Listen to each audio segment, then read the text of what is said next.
Cedar Point is clearly not wasting any time when it comes to the work on Top Thrill Dragster. That is because on Thursday, September 22nd, the park has officially removed a few pieces of track. So what does this mean for the future of the coaster, and why I think Intamin might not be involved at all anymore? Plus, you're going to find out why I do think Top Thrill Dragster, at least the reimagined version of it, will be opening with the park in 2023. Yes, you heard that right. I have a lot of new things to cover here, so let's get into this. My name is Brandon, and welcome to Theme Park Predictions and More, and I've covered Dragster and shared my predictions with you ever since the ride had the unfortunate accident last August. And just like any breaking news or news story, there's always new details that emerge. And that is the case with this video, because I was tagged on Twitter about the removal of a very large section of Top Thrill Dragster. According to reports, everything in yellow you see here has officially been removed.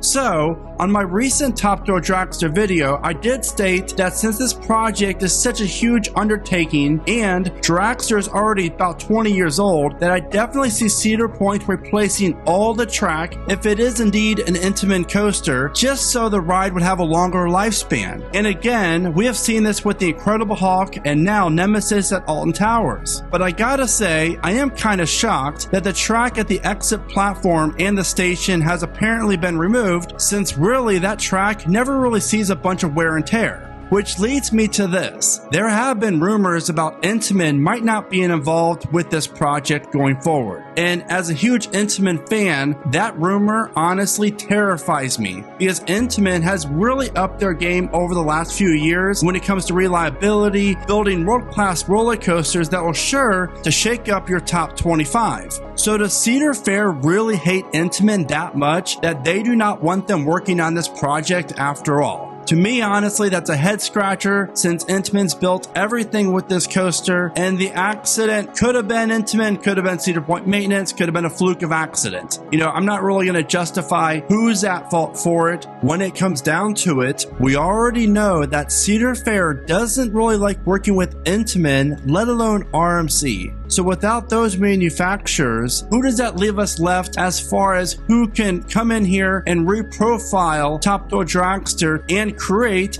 the newest roller coaster for Cedar Point? And there's a lot of buzz that S&S might be involved here with adding an S&S compressed launch. And let's be truthful, if so, that would be awesome, because Max Force's launch is one of the best launches ever. But Max Force and Steel Curtain have been down so much. So reliability is obviously the biggest issue with that idea, because Cedar Fair is very conservative and very smart, and they're not going to replace a coaster that has a high potential for a lot of downtime with a coaster that's already experienced a ton of downtime. I just don't see it happening, unfortunately. If both 2019 S&S coasters that opened up here in the States were a little bit more reliable, then I would think otherwise. But I really don't see how this could be S&S unless they have a crazy new idea they're working with that guarantees minimal downtime. But what about Vekoma? We all know that Vekoma has been killing it lately, and we also know that Vekoma desperately needs to have more projects here in America. But they have yet to build a roller coaster over 200 feet, so I doubt that they would be interested in a project that's over 400 feet. But I gotta say,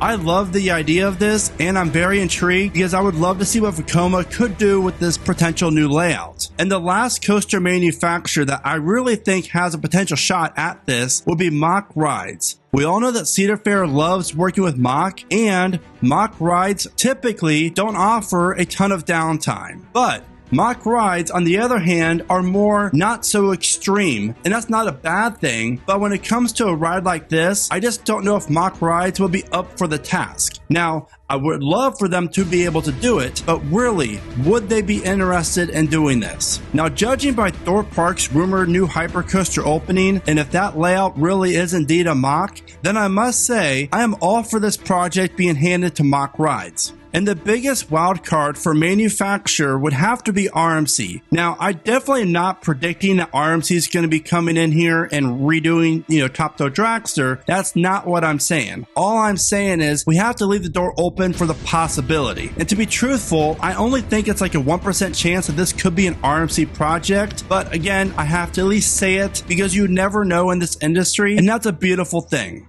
But now that we know they're removing all of this track, as you see here, is making me lean more and more on the whole entire swing launch idea for Top Thrill Dragster. This idea has been around now for quite a while, ever since the rumors of Dragster would be closed down or retrofitted into a new ride. And we also know that swing launches are really the new craze in the roller coaster game. So, just imagine a massive swing launch plus a guaranteed rollback with a vertical spike that would be twisted to pay tribute to Wicked Twister and offer a height of 460 to 470 feet tall. Now, not saying that would happen, but if it would, this would be awesome. Now, again, a lot of stuff has to happen still for this to actually come to fruition, but if it does, just imagine riding Top Thrill Dragster and always getting a rollback, plus having an awesome vertical spike that's twisted, and Cedar Point takes home the record for the world's tallest roller coaster. Now that is marketing firepower that I honestly think Cedar Point has at least considered. I mean, you kind of have to, in my opinion, at this point, because any future coaster Cedar Point was planning, whether that would be 2024 or 2025, I think that money has been allocated over to this project, and I can see them spending anywhere from $15 to $20 million on this new coaster.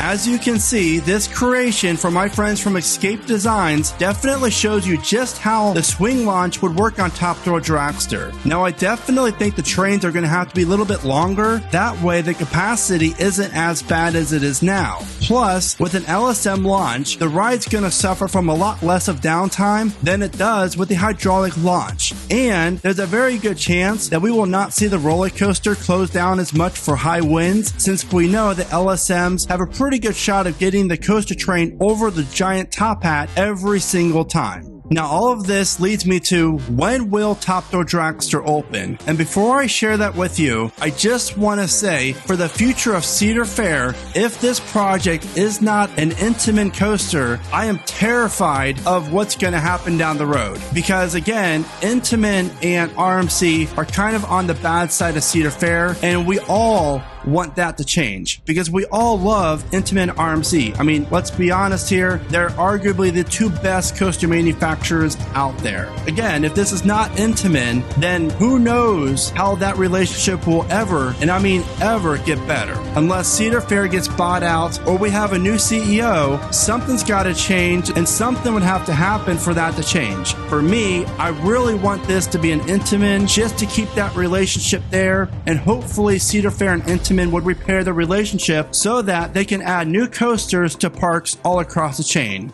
Because Intamin is killing it with their new coasters and all the new prototypes, and I'm all here for it. But as to when Top Thrill Dragster is going to reopen, I honestly gotta say 2023 at this rate, because clearly they are not wasting any time at all. It's not even October yet, and we have already seen track getting removed and the hydraulic launch aspect completely gone. So, I really do feel as if Cedar Point knows that they really need to wow the coaster community. It's been kind of a weird 4 or 5 years for the park ever since Steel Vengeance opened. Honestly, that's not their fault, mostly due to COVID and the pandemic, but it's been 5 years since Cedar Point has opened a mega roller coaster, and I think 2023, whatever comes from Top Thrill Dragster, will be Cedar Point's next major coaster, and all signs are pointing for this to actually happen. I do not see the structure getting removed. I do feel as if the top hat will stay, and on my last video I had so many comments and I agree with them, but maybe we would actually see the new layout of Top Thrill Dragster feature the world's tallest inversion and have the top hat be flipped upside down and offer an inverted top hat. So those are all of my thoughts regarding Top Thrill Dragster and this breaking news that Cedar Point is taking pieces of track away from the ride. Now, I want to know all of your thoughts on this because I know a lot of other great coaster creators have created content on this. I have created a bunch of content regarding Dragster because I honestly am heartbroken. I love the ride, love Cedar Point, love Intamin, and my thoughts are, obviously evolving with all these new details. So let me know all of your thoughts in the comments below on what you think Top Thrill Dragster is going to be of the future, which manufacturer, what type of layout, what type of trains, anything you want to tell me. I love seeing it all. So be sure to share everything with me in the comments. And as always, thank you so much for watching. Remember to smile today, think positive, and keep riding coasters.